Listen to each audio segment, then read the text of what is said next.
ഈശോ മിശിഹായ്ക്കും സ്തുതിയായിരിക്കട്ടെ.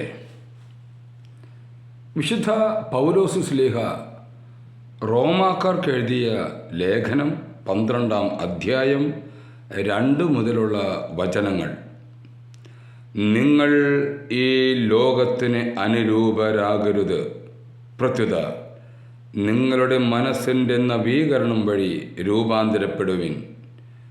ദൈവഹിതം എന്തെന്നും നല്ലതും പ്രീതിജനകവും പരിപൂർണവുമായത് എന്തെന്നും വിവേചിച്ചറിയാൻ അപ്പോൾ നിങ്ങൾക്ക് സാധിക്കും.